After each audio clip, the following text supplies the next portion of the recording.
Bismillahirrahmanirrahim. Assalamualaikum warahmatullahi wabarakatuh. Excellencies, fellow participants at the Shangri-La Dialogue 2024, ladies and gentlemen, distinguished participants, good friends, it is indeed a great honor for me to stand for the third consecutive time in the Shangri-La Dialogue here in Singapore. We gather here as leaders, as policymakers in the defense, security, and political field to engage in meaningful discussions which are crucial for enhancing peace and stability in our connected world. Sometimes we feel reluctant to attend these occasions because there is a danger that we do not communicate honestly and do not interact faithfully. We state our positions and we do not want to listen to opinions of others. However, today we are in a particularly sensitive moment in history. We are witnessing an increase in geopolitical tensions and continuous challenges of multilateralism due to the gravity and intensity of open conflict, blatant violations of international law, and the continued widening trust deficits between states. Distinguished participants, friends, now there is a lot of talk about the rule of law, rules-based order, etc., etc. But the geopolitical tension, the conflicts, the incidents that are happening as we sit here gives rise to disillusionment amongst many countries, especially the global south. Indonesia is of the opinion that in this world of ours that's getting smaller and smaller, collaboration, cooperation, compromise, respect for the national interests, the core concerns of others are very important in pursuing peace, security, stability, and prosperity. We are convinced that only dialogue and cooperation can be the effective tools for achieving these goals in our planet, which in reality has become smaller and smaller. Collaboration is the only way to achieve prosperity and harmony. Indonesia is firmly committed to deepening inclusive dialogue, concrete collaboration, as well as upholding international laws, especially respect for the national sovereignty of all states and the territorial integrity as enshrined in the United Nations Charter. Excellencies, the persistent conflicts around the world, most notably in Ukraine and Palestine, highlight the imperative for our continuous commitment to diplomatic dialogue and underscore the importance of international solidarity in our search for peaceful solutions. It is evident that without sustained and genuine global cooperation, achieving lasting peace in these regions will continue to be a formidable challenge. I wish to address the recent tragic events in Rafah, in Gaza, which have resulted in numerous innocent casualties, including children, women, unarmed civilians. These heartbreaking incidents compel us to urgently call for comprehensive investigation into this humanitarian disaster. Understanding the full extent of this tragedy is crucial to preventing such incidents from happening again. We are very aware that the Palestine problem is a long and historical problem. We are cognizant of the fact that both sides have legitimate concerns for their safety, for their right to exist, and for their prosperity. We are also cognizant of the fact that the resolution of this crisis must consist of mutual respect for the rights and the concerns of all parties.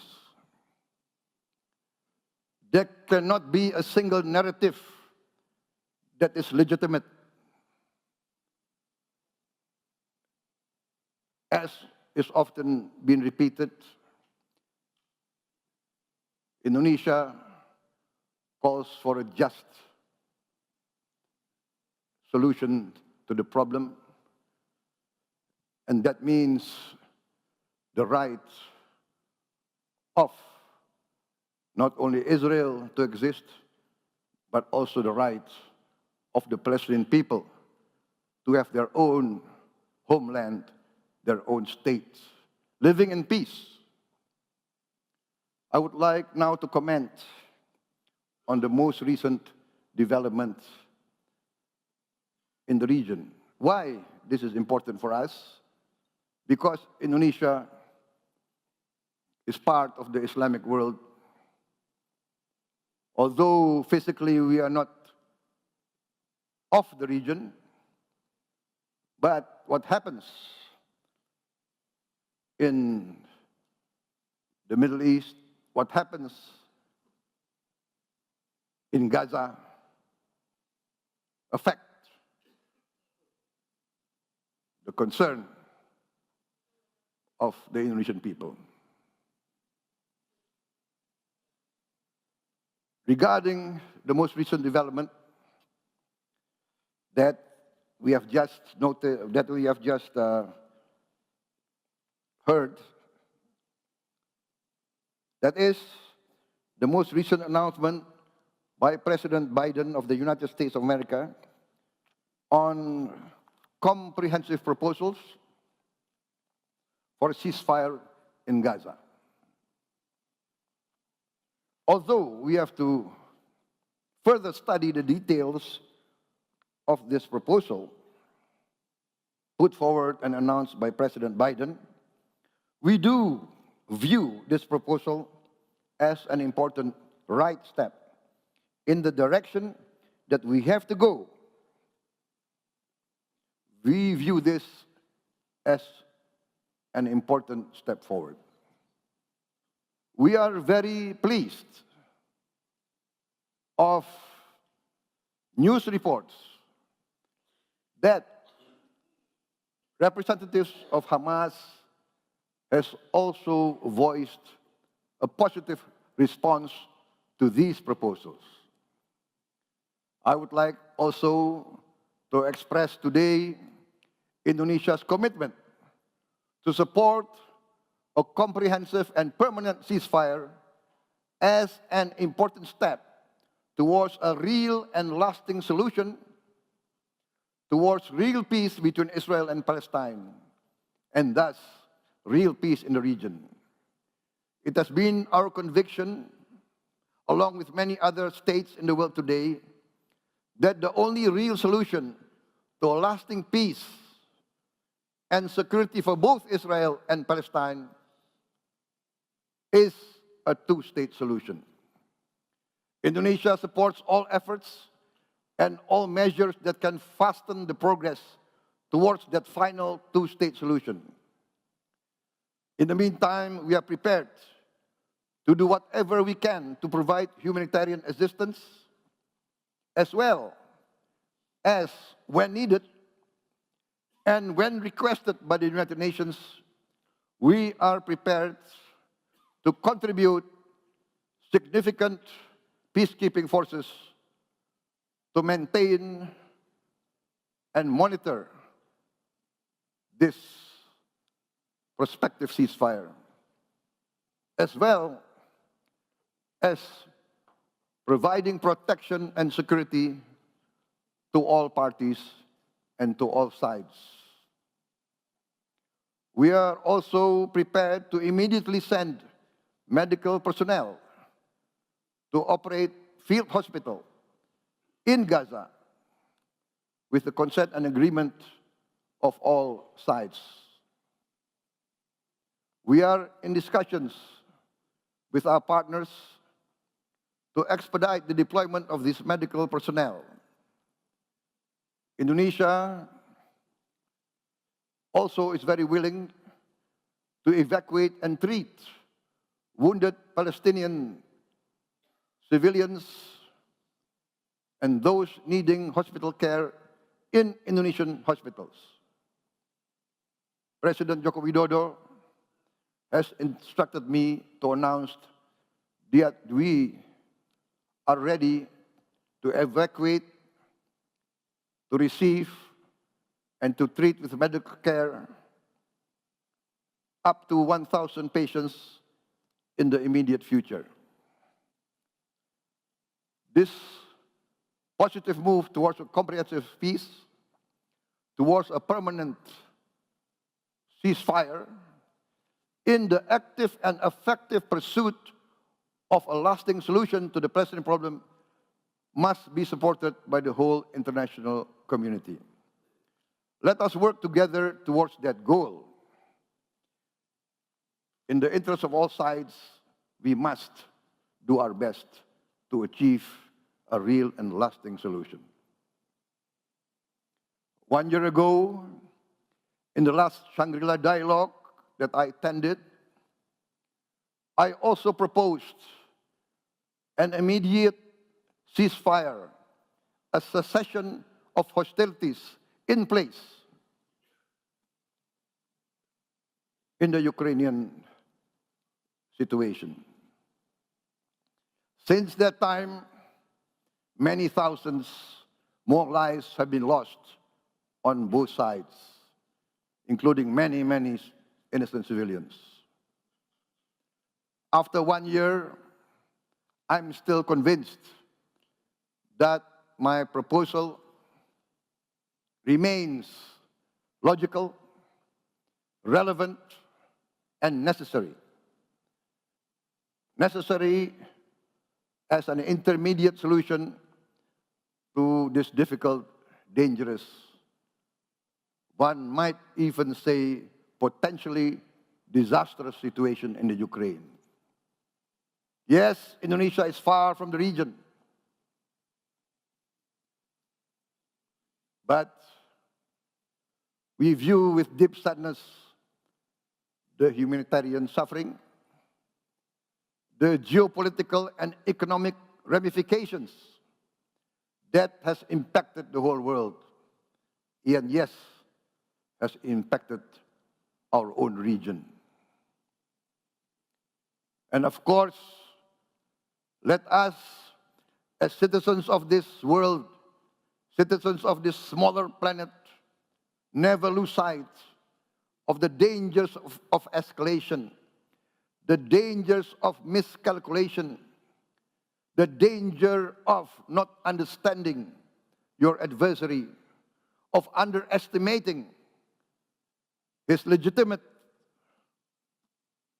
interests. We must always be aware of the danger of escalation and the nightmare of nuclear war. Once again, I would like to reiterate my call for both sides to rise to the challenge of seeking a peaceful compromise in Ukraine. For the sake of the people of Ukraine, the people of Russia, the people of Europe, and the people of the whole world. I'm convinced that real leaders will always opt for the best solution to protect their peoples.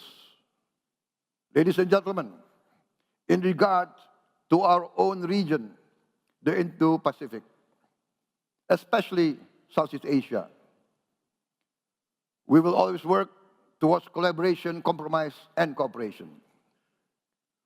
We call for restraint, patience, and caution to prevail amongst all the stakeholders in our region. Once again, we call upon the leaders of the great Chinese civilization, as well as the leaders of the United States and its Western allies, representing also the great Western civilization, to rise to the great responsibilities in their leadership role as global powers. We, the nations of this world,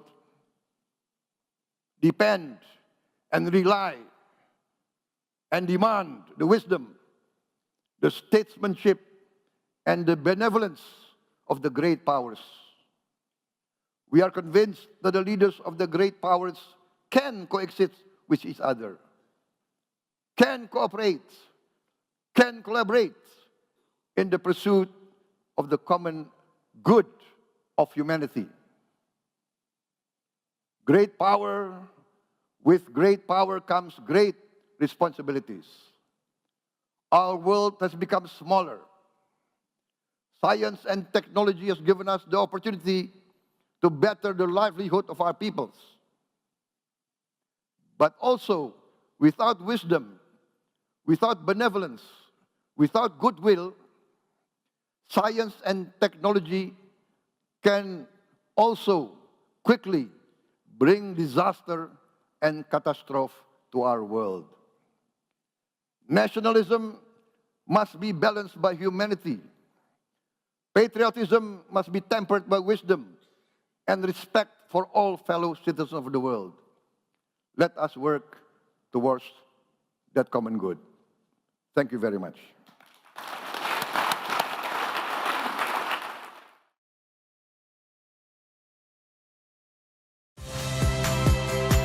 Saya Valentina Sitorus.